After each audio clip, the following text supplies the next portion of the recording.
conferred on Modi by Sisi, making him the first Indian to receive the award. Now, that is the most interesting part of it, because this is considered to be the 13th such highest civilian award that the Prime Minister has been honored with, and Egypt being one of the latest countries to honor the Prime Minister with its most important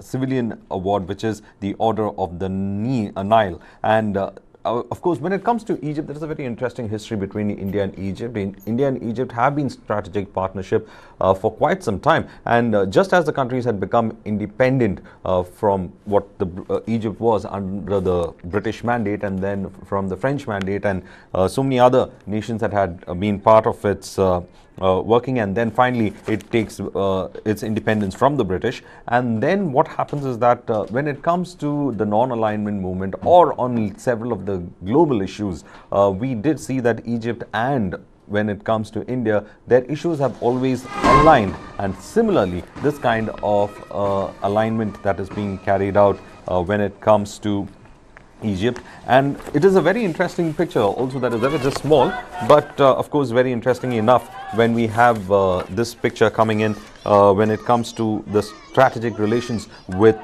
Egypt. So clearly there's been a big kind of an approach that has been given when it comes to Egypt, and the fact that India is still focused on her older allies and partners as well. It is not that after years together, India has moved on when its newfound status. We still seem to be quite rooted when it comes to Africa, Egypt and the Middle East, and this is just an explanation of it. Well, just after that, well, let's see what's there in the Hindustan Times right now. And in the Hindustan Times has also covered this particular aspect about the new relationship, and a very interesting picture that is also there when it comes to the Hindustan Times, and that is when it is about Prime Minister Modi next to one of the world famous sites that we in fact see, that is he is standing next to the pyramids of Giza, and it is a sign to behold. A very interesting picture of the Prime Minister that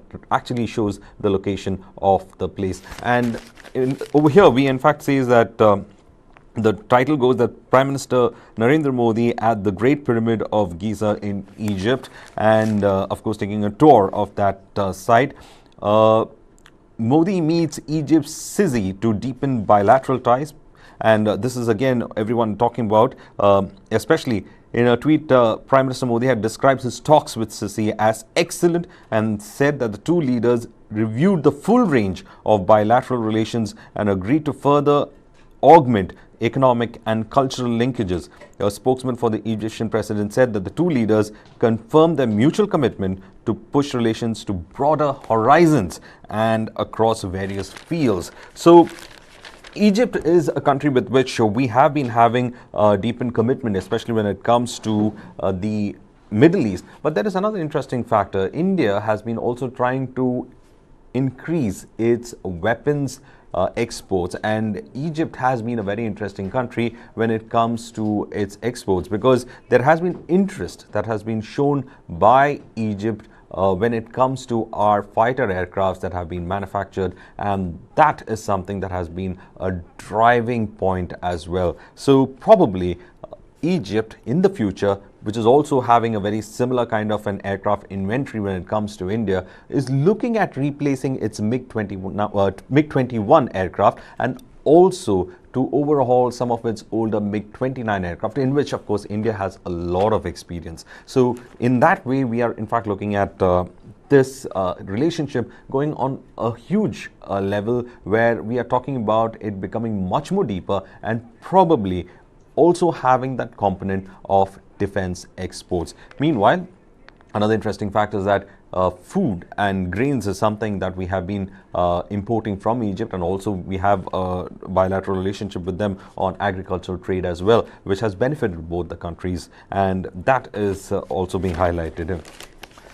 Well, joining me in the morning schedule is my colleague Pankaj. Pankaj, I mean, we can see how this relationship with Egypt has been deepening as of now, and the Prime Minister has been given the honor with the Order of the Nile. 13th such international honor coming with regards to a civilian civilian award that has been given to the Prime Minister. How do you see the deepening of these relationships? Well, yes, Varghese, this is an addition to the already garlanded cap of our Prime Minister Narendra Modi. And when it comes to the Order of Nile, which is considered to be the biggest civilian award in Egypt, we have to actually look at it both from the current and the historic point of view. When during our independence, the non-aligned movement that happened. So apart from Jawaharlal Nehru, there were other Kenyan and Egyptian and other heads of state who had signed pact for non-aligned movement, and Egypt too had played a bigger role there. And having said that, the historic ties that India and Egypt enjoy, it needs no mention. And the person on the screen, along with Prime Minister Modi, Abdel Fattah al-Sisi. We had seen him not very long ago in a very different setup here in India as the guest of honor for the 26th of January Republic Day celebrations.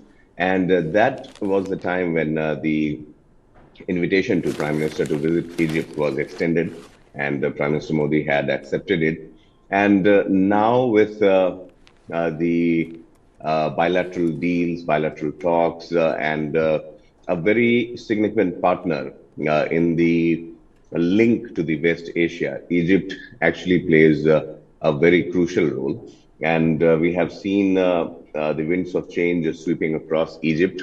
It is still being said that Egypt, Varghese, surprisingly, is one of the rarest places from where you will see people of our profession standing and giving you live reportage from the country Egypt. Cairo, there is a place, it's a center basically, it's like a roundabout, which is dedicated for the media activities. And I have also spent some time briefly in the capital and had the rare honor of actually visiting the Pyramid of Giza. And this whole scenario, if you would look at it from a journalistic point of view, then it looks surreal because, again, the kind of ties that we have now, the new Egypt that we have, in function as of now, is all about,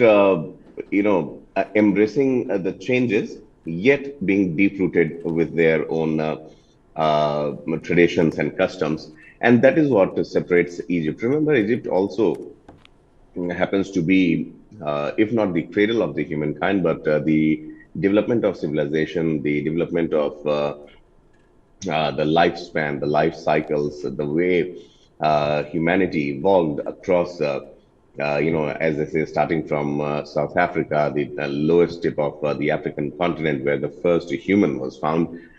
From there on, the movement started northwards, and Egypt, obviously coming out of the African continent, is also a significant player when it comes to the development of civilization. So the connect that India has from this side, we talk about being the oldest democracy and the biggest democracy to the oldest civilization that we have in the world, known in the world as India. Egypt too, at that time, had a bigger role to play. And for Prime Minister Modi to be so benevolent and to accept the award with humility is something that only deepens the ties. And as far as the newspapers are concerned, you have taken us through with all the newspapers, but three basically newspaper headlines deal only with Egypt. India and Egypt signed pact on strategic partnership as Modi LCC CC hold talks. Then we have the Times of India. Again, we have the picture here of Prime Minister Modi and LCC. That's also there. And needless to say, the Hindi newspapers too have given prominence. Egypt में Prime Minister को सबसे बड़ा सम्मान, साझेदारी भी मजबूत. This is what Nav Bharat Times has to say. So in all this aspect, you would know that even if it was a Sunday that many journalists had actually chosen to take some rest because of a long schedule of the Prime Minister from the United States visit. But this time around, Egypt too equally important, and most of the media outlets, both print and electronic, gave equal prominence and coverage to Prime Minister Modi's visit to Egypt, although he is returning home. But this particular aspect was sure to be, Pankaj, highlighted. I've just got a small version from the Tribune, in fact. And then the Tribune, interestingly enough, you know what, they explain what is the Order of the Nile, the civilian award that was given to the Prime Minister. I'm just reading a few of what it meant. It says that the honor is confirmed. The honor is conferred upon heads of states who offer Egypt or the humanity their invaluable services. The honor indicates the warmth of government and the people of Egypt have towards India, is what Prime Minister Modi has tweeted after it. So it is something that is given to very special friends of Egypt, and Egypt has been, as you said rightly, that it has been a very close partner with India. It's got a historic aspect as well. But one more thing that noticed my attention was that this is what it said. The Bora community, especially who have been in Egypt, the Prime Minister was very happy to in fact meet them, the Bora Muslim community, and some of them, this is their reaction that came in. I'm just reading a small part of that reaction. I have been living in Egypt for the last 27 years and belong to the Bora community. Meeting Prime Minister Modi came as a unique experience. He is closely associated with our community. I feel proud that our Prime Minister came all the way here to meet us, the member of the Indian diaspora. So wherever we go, whether it was United States or whether it's Egypt, we have the diaspora of this country being a big strength to us, and that is proudly reflected in what a member from the Bora community is said. This is there in the Hindustan Times. They have quoted him, isn't it? Well, this goes without any saying, Varghese, because as far as the diaspora is concerned, we have seen the complete display of their power, of their soft approach that they have living in a particular country, be it starting not just with the Prime Minister's visit to the United States, but even before that, if you remember, it was Fiji and other smaller countries where the Prime Minister was touring before that, where we saw one of the Prime Ministers of a country actually touching Prime Minister Modi's feet.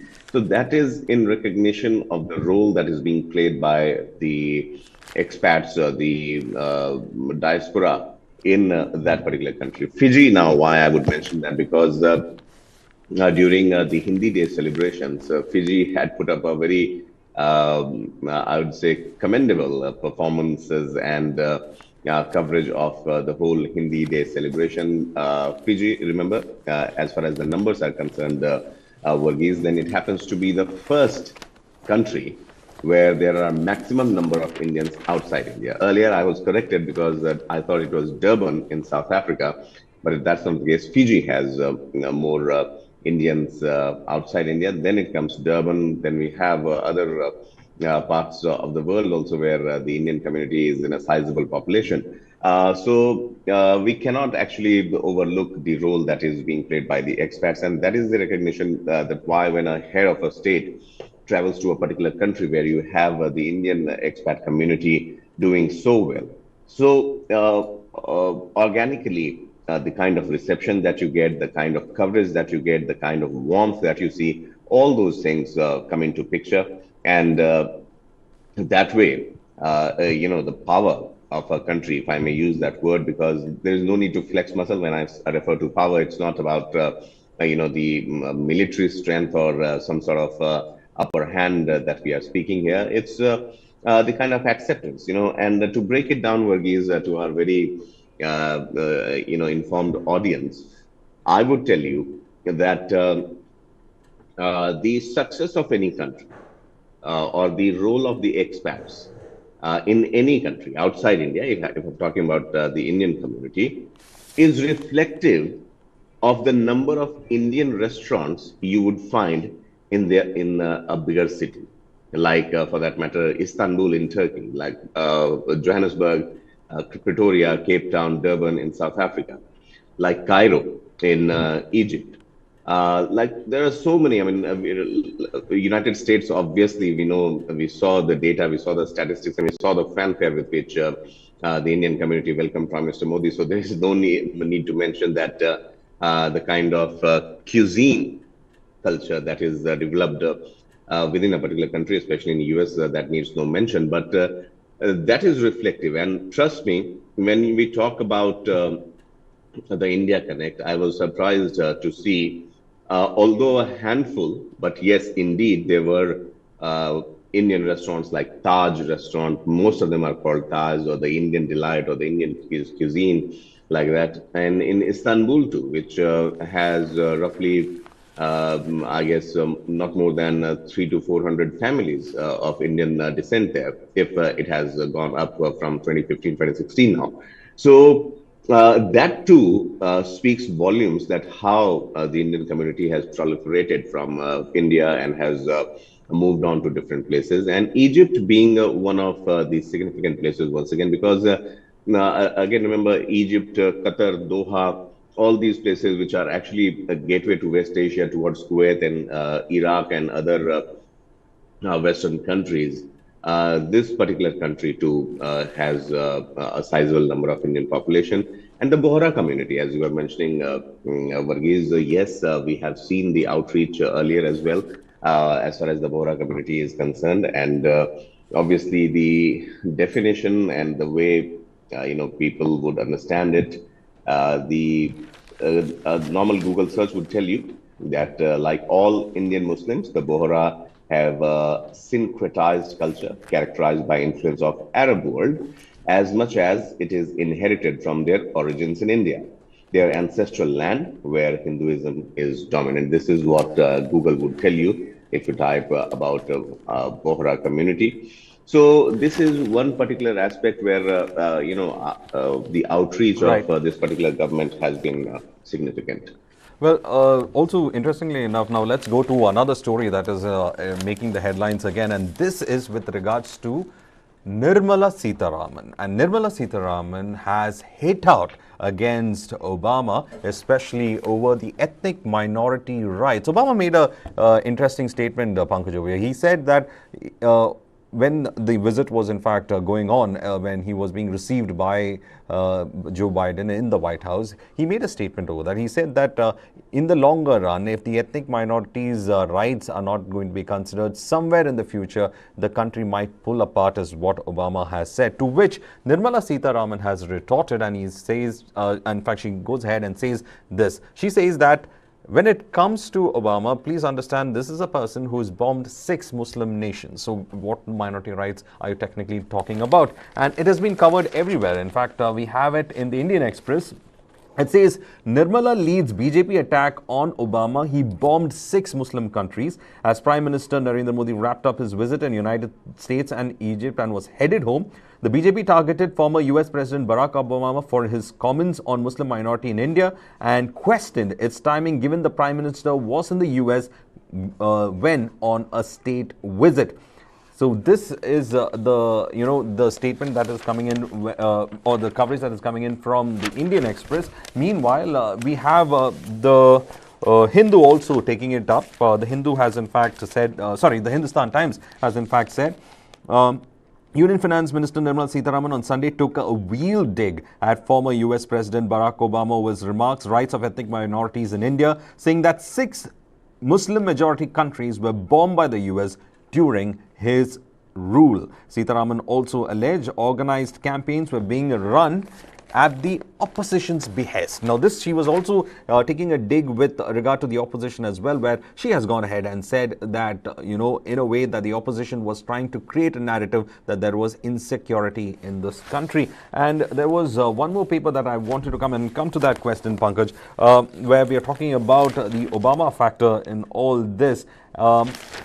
I think I'm missing it out. It must have been in the Hindu. In fact, yes. I'll just open it up right now. Um, it's in the inside pages. Well, it's not there in this. Well, this was the big question out over there. Yes. Both of them, in fact, trying to say that why would a former U.S. president, who's also a Democrat, who has been called as the friend of as friend by Prime Minister Modi, and even addressed with the first name, why would he, when his colleague, who was the vice president then, Joe Biden, is receiving the prime minister, make a statement like this? And this has not gone down well at all with Delhi, because Delhi believes that when it comes to the close relationship that the United States is looking at with India, India is not going to be a country that would in fact go and look at that relationship from the perspective of being lectured or pontificated at. But again, Prime Minister Modi is said to have a very good takeaway when it came to the relationship with the United States in a 3-day packed visit. But how do you see this, Pankaj, with all this controversy coming in? Was it unnecessary controversy that was created when the visit was going on, and now with the response also coming in because the controversy has already been created? Does this mar the high-powered or the amount of work that has been done with regards to the relationship with the United States? So, indeed, Varghese, this particular aspect was meant to have a blowback here because, and for just for the benefit of our viewers, this comment from the Finance Minister Nirmala Sitharaman, which is covered in almost all newspapers, including the Times of India, and as you rightly mentioned, the Indian Express as well has the picture of Nirmala Sitharaman, and then the talks are about how India has responded to the comment made by Barack Obama. And just for, as I was saying, for the benefit of our viewers, this commentary comes after Barack Obama gave an interview to CNN's Christiane Amanpour, where she asked President Obama about what message would he give to his friend, Prime Minister Modi, as he tours the United States. And that particular point of time, Barack Obama said that he would tell Prime Minister that he should be taking some steps to check the developments in the country with regards to the minorities and the divide, the apparent divide that is emanating in India, which is known for its secular fabric. And he said that the message would be to take care of the situation. Otherwise, it could pull India apart. It could basically, in the years and days to come, it could have a negative impact on India. Now, that was picked up by, obviously, BJP and the media outlets. And at that time, Prime Minister Modi was with President Biden in the United States. Now, Biden and Obama come from the same party. We know that when Obama was the president, Joe Biden was the vice president of the United States. And now this commentary, the timing of it, many said that CNN would be doing it to malign India, to malign India's image. Some would see it as, a very well-timed piece in order to actually destabilize the relations between India and South Africa, America. That way, this whole narrative was meant to have a rebuttal. And this time around, Nirmala Sitharaman came to speaking about that. What she has exactly said is this. We maintain restraint when another country is involved. We want friendship with the United States, but we get remarks about religious freedom in India. It is during his tenure as president that the United States bombed 6 Muslim countries and dropped more than 26,000 bombs in these countries. How will people trust these allegations? Now, in the eye of the storm, at the center of the question are the Muslims. And Obama also spoke in the same terms, saying that Muslims are, in a way, meaning that they are unsafe and their rights are compromised. And in the same coin, the government also responded, saying that he bombed, 6 or 8 Muslim countries and 26,000 bombs were dropped. Now, this doesn't end here. I mean, we have seen a tweet from Assam Chief Minister Himanta Biswa Sarma, where he said, Hussein Obama, and the Hussein part was emphasized upon. So that was again the veiled attack that a friend who was very dear and is very dear to India, to Prime Minister Modi, because of his remarks, suddenly he changed. But this is how diplomacy, this is how politics happens, and you and I know, Varghese, that this particular India, the new India that we talk about, this is a very significant difference, if you have noticed, and as has been always mentioned, that the rebuttal comes in the same coin, be it in terms of security measures or strategic measures. The infiltration, as many experts would say, has come down. Thankfully, luckily, we don't have the terror activities, which actually were very commonplace, 8 to 10 years ago. Now, as far as these things are concerned, and that has happened primarily because of the hardened Indian stand when there are, precision attacks being made, when there are eye-to-eye confrontation being done. All those things where India has upped the ante. Now the world has taken note of that, and that's why this particular reaction, having the Prime Minister in the United States, and the rebuttal that comes, obviously, I would say, is once again an act of calling a spade a spade. And what is there? Effectively, factually, what is there? We have known, America to be embroiled in wars outside its borders, and that particular aspect has always been daunting United States, as far as its foreign policy is concerned, as far as its stand on human rights is concerned. Because what happened in Iraq, what happened in Afghanistan, Varghese, it is very worthy to note that, and I'm not trying to draw any sort of parallel here between bilateral relations or strategic failures or not, but only 36 to 48 hours ago, we saw how a private army turned against Vladimir Putin, its own boss.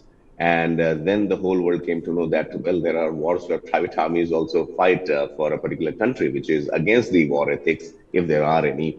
Because the concept of prisoner of war, the concept of whom to be taken prisoner, who has to be accorded what treatment, all those things come into picture. And then we came to know that the United States was also using private army in Afghanistan and in Iraq. So that way, what has transpired was completely unfortunate. But yes, as history would have it, US under the presidentship of either you say George Bush, followed by Barack Obama, and then later on Donald Trump, who chose to withdraw forces from Afghanistan, which happened only when Joe Biden had come into power. So all those things stay in history books, and that's what the Indian government has just underlined. Well, Pankaj, that looks like a big statement coming in, but I think it is a very unwanted controversy, especially when the visit was very successful. Obama, of course, has expressed his opinion, and in their country, they say they are a free country and anyone can speak anything about it. But how much of a damage or unnecessary controversy it would create for a relationship that is said to have been very, for a visit that was rather said to be very successful, and also some of us were in fact comparing it with, Nixon going to China, and now this statement coming in. Well, let's move on now when it comes to the, the news that is there on the front page. I was looking at what was happening when it comes to Manipur, and what was the situation that is there in Manipur. And one of the biggest, of course, meetings that have happened in Manipur is with Biren meeting Shah. It was being said that the Manipur CM Biren has in fact met with Home Minister Amit Shah, grappling with the situation in the state roiled by ethnic clashes. Manipur Chief Minister N. Biren Singh met Union Home Minister Amit Shah in New Delhi a day after the latter held an all-party meeting on the steps to be taken to restore normalcy. Now, in his Twitter post after the meeting with Shah, Biren Singh said that he briefed the Union Home Minister about the evolving situation on the ground in Manipur. Under Amit Shah ji's close supervision, the state and central government has been able to control the violence to a great extent in the past week. It may be noted that there has been no report of casualties due to the violence since the 13th of June. Now, this is a tweet that has been put by CM Biren Singh after the meet with the Home Minister. But that's not the only the developments that we are seeing. Well, there has been reports, and this is in Indian Express's page 8, where we have a story about how the army had to go ahead and let go of certain militants who had been there. And it is interesting to note that on the ground, as they were carrying these militants, there was a standoff that had happened where 12 insurgents, which was there with the army, what they found was that they had to be released. And the story goes like this, that the released 12 insurgents after the mob standoff to avoid casualties. Now, this is the kind of problems that the army is also facing in Manipur. The army released 12 members of the banned insurgent group KYKL, who were apprehended in a village in Imphal East district of Manipur. In the late afternoon, the army said that the decision to let off the captured insurgents was taken to avoid casualties and possible collateral damage amid the ongoing conflict in the state.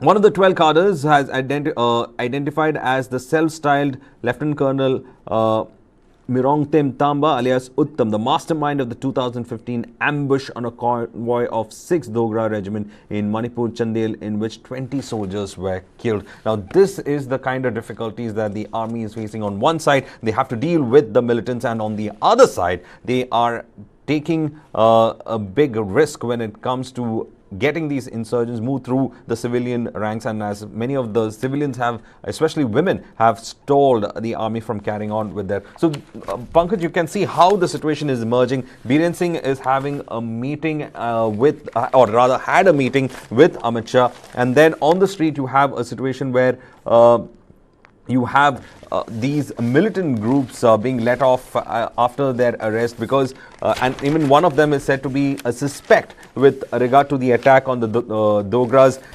I think there is a lot to cover when it comes to Manipur, especially on the ground, because it is not an easy task, one. Secondly, May 3rd onwards, the violence has been going on. And what we understand is that the violence is yet to be controlled to a large extent. But recently there has been a lull in the violence, which is good news, where the Manipur state apparatus has been able to, ensure that there is peace, and the central government has also ensured that there is peace. So when it comes to Manipur, it is a big situation that we are looking at. We are looking at the possibility of peace. At the same time, how to restore it is the big question that we asking. Meanwhile, just one more before I come to you. There is something that has been mentioned in the Hindu as well. Well, after meeting Shah, Biren says will reach out to the cookies, is what he said. So, speaking to the Hindu, Mr. Singh said that he had detailed discussions with Mr. Shah, who advised him to establish peace in the state and revive dialogue across communities, including the Mera Paibis, the two women's group, and civil society groups as well. Mr. Shah is learned to have told the Chief Minister that he needs to speak to the women's group, as it has become a problem for the security forces. Now, this is the story that the Hindu has put out. The Chief Minister has told that he has to drive home the point among the Metis that cookies will be reached out to. He has to convince the people and take care of the state in a bipartisan manner, is what one of the sources have told the Hindu as well, that this is the instruction that has been given to Biren Singh, saying that first, you need to speak to the women's groups and stop them from hindering the possibility of peace in the place by blockading some of these convoys of the security forces and stopping them from going ahead. And second, that there will be negotiations with the cookies, and that the point has to be driven to the Metis, saying that both of them have to come onto the negotiating table. How do you see this, Pankaj? A lot of developments, in fact, after that meeting. Well, indeed, Varghese, the developments have been, quite thick and fast. And when it comes to Manipur, we saw the all-party meeting on Saturday, where at least one consensus came out that president's rule is not the option. And secondly, the way opposition is breathing down the government's neck, saying that Prime Minister is silent on the matter. It's a two-pronged strategy that the ruling dispensation needs to get a handle on. First is how to deal with the situation, and secondly, how to placate and how to give the correct message out. Because with each passing day, the chorus about whether the situation is being handled properly or not is something that is being debated on. Now, Manipur Chief Minister N. Biren Singh, he is in the eye of storm. We have seen the Home Minister visiting Manipur, where at some times you would see Biren Singh with the Home Minister, and many a times when Home Minister was visiting certain communities, then Biren Singh was not there; he was missing. So that way, the acceptability of Biren Singh as the Chief Minister is also under the scanner. As far as the common people are concerned. Secondly, a separate administration demand is there, which all the parties have summarily rejected.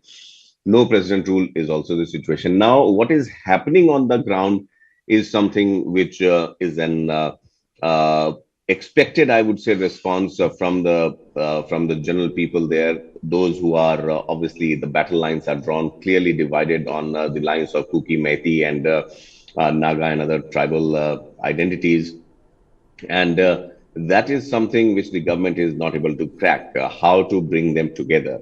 And as far as this pent up desire or anger is concerned, now this is finding an outlet. And I think from 3rd of May, when the violence actually started, we are almost approaching July now.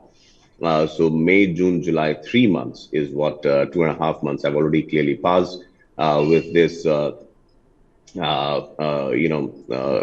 chaos that is happening in the northeastern part of the country. Now, why the visit, the meeting of Biren Singh with Chief Minister or with Home Minister is concerned is important, because this is not the first meeting that is happening, first of all. Secondly, whether it is too little or too late, or whether it is a knee-jerk reaction that is coming now, all those things are coming into play as of now. And for Biren Singh, obviously, to say that all will be well and things would fall in place and we are monitoring the situation is actually not going to cut any ice any further. There has to be some concrete steps to be taken, whether the use of armed forces has to be increased or not, the placement, the placing the deployment of the forces, whether it has to be increased or not, because clearly we are seeing how the local people are blocking their way. They are not welcoming them. We saw the other day a group of people with folded hands asking the convoy to return and not letting them enter their town or city. That is also being seen there.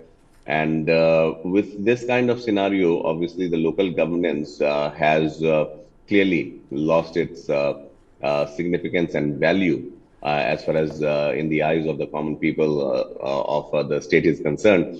But yes, it has to be resolved, and the government maybe as of now is taking each and every step in a very calculative manner and not jumping onto conclusion and not using immediate measures to quell the violence or in order to maintain law and order.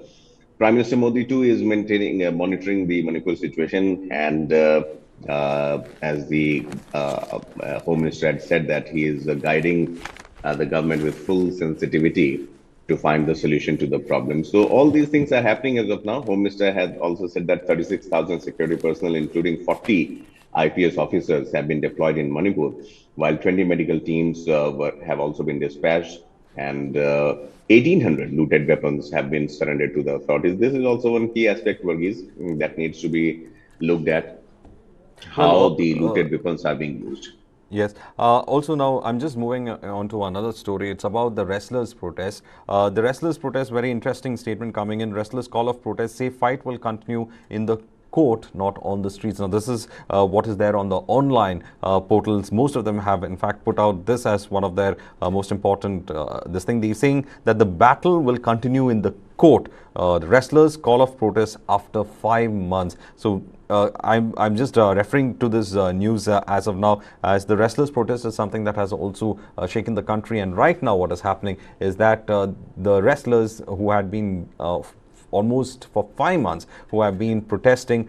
There have been incidents in Jantar Mantar. They were also arrested and taken away. And then there were issues about whether the main accused will be taken into consideration. The issue about the POXO case, all of them came together. And therefore, one of the issues that have landed up in a very embarrassing situation for the government as well. So clearly, right now, it looks like they have called out the street protest, but they're saying that the fight will continue and they will fight it in the court. That was a just quick update that was coming in. Meanwhile, we are also moving into one of the biggest questions that have been asked by the international media, whether Putin is completely in control, and this is all because of how the Wagner chief and where he could be.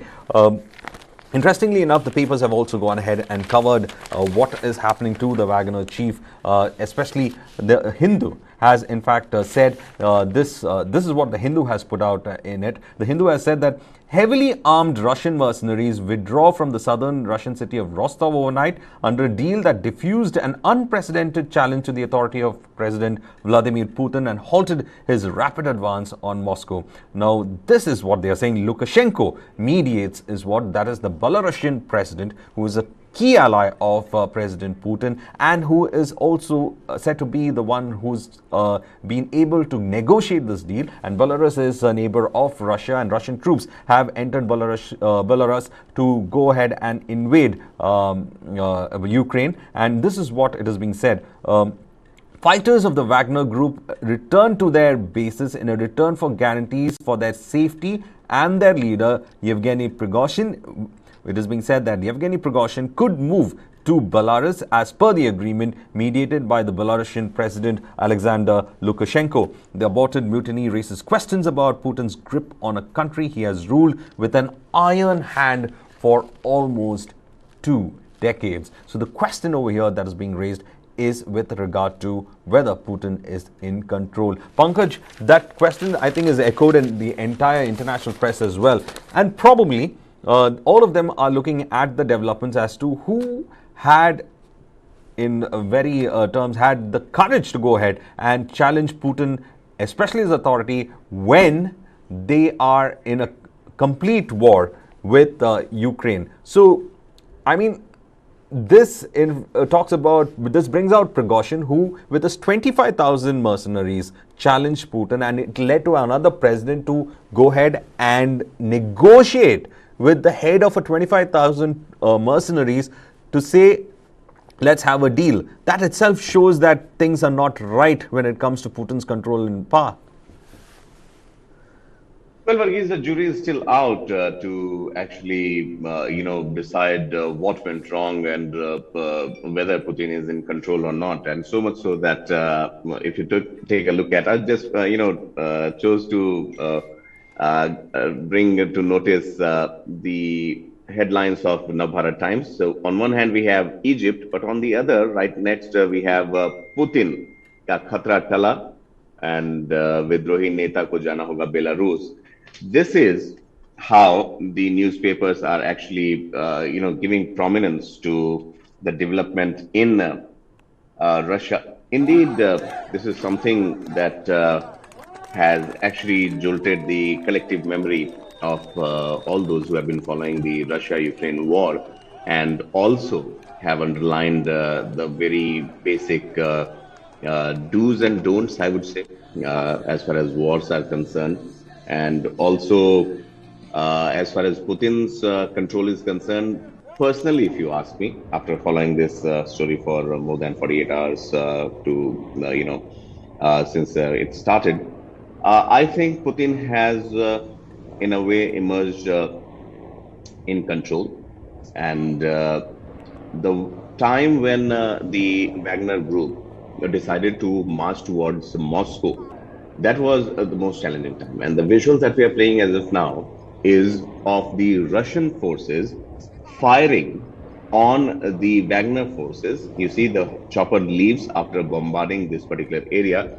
And it is reported that this is in Voronezh, one of the first cities that was captured by the Wagner forces. And there was one more city that they had taken it under control. But before they could reach Moscow, a deal was struck by Lukashenko, Belarusian president, obviously on the behest of President Putin.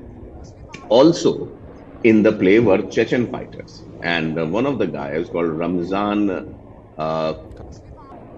Ramzan Koritov, or I might be, getting his surname wrong. He is a Chechen fighter. He was also in cahoots with Putin to give him ground support should the rebels reach the doors of Moscow. Now, many would say that Putin had a loss of face because of this mutiny within his own ranks. But then again, it was a private army. They fight for money. The motivation part is not nationalistic fervor. In that scenario, if you have to manage and maintain a high cost war, then obviously there is some give and take that is going to happen. Now, money, as I already said, is not the issue here. It was about the differences between the Wagner Group and Putin administration, especially the defense ministry, on the way the war was being approached, and also the way Russian government wanted some of the Wagner Group fighters to actually join the mainstream. And an offer was made to which Prigozhin was unhappy with. And he clearly said that this is not going to happen. His men are not going to join ranks, or the government offered job, if I may say so, for in the defense ministry. So that was one of the key sticking point. After that, when we saw the withdrawal from Prigozhin, he said that he does not want any bloodshed. Well, that was a sugar-coated statement. The thing was that Belarus had given them a way out, and the whole Wagner team with 25,000 contingent went back to Belarus, and there is offer on the cards also for both for Prigozhin and for the 25,000 forces. Prigozhin, all the criminal charges has been dropped against him. And as far as 25,000 troops are concerned, they will be offered job, and they can be absorbed into the Russian Defense Ministry, Russian Defense Forces. So that is what is being made. But what we understand as of now here is that the way Russia behaves, there are so many poisoning theories going on. We haven't forgotten about Litvinenko, who was poisoned, and there have been cases last year also where key Russian figures were also found dead in suspicious circumstances. So many would say that what happens to Prigozhin remains to be seen, whether he would be neutralized, whether he would be, made not, his importance would be minimized. That way, he could face some blowback. But as far as this war against Ukraine is concerned, that is happening at a different frontier, and this particular aspect, which is pretty domestic to Putin, he has managed to handle it well, has doused the fire as of now. Whether it jumps back again, that remains to be seen. But before that, I think Prigozhin, his army would, in a way, be put under control. And if the government could exercise more command on it, then I think Putin can have a sigh of relief in the days to come. Well, thank you, Pankaj, for joining us. And it's been a great discussion when it comes to the morning newspaper. And of course, we were looking at how Prime Minister Modi's visit to Egypt has also been quite successful. And then, of course, the unwanted controversy on Obama, the restless protests calling it out from the streets, and Prigozhin, what would happen to him, and most importantly, Biren Singh meets Amit Shah, and the problems that they have in fact faced when it comes to implementing the peace on the ground. We are keeping quite a look at Manipur, and we are tracking the developments in Manipur at 11 a.m. You will be able to catch all the updates on Manipur, as we would in fact give you the latest updates as well as insights on what is happening with regards to the peace in Manipur. Well, stay tuned for News 9 as other programs come on the other side. Till then, it's goodbye from me.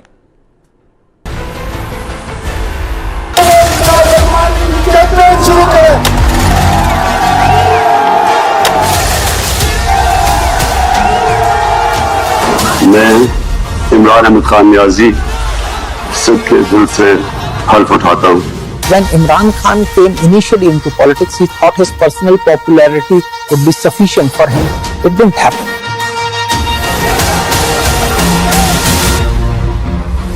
The retired military generals are openly saying that Imran Khan is a better choice.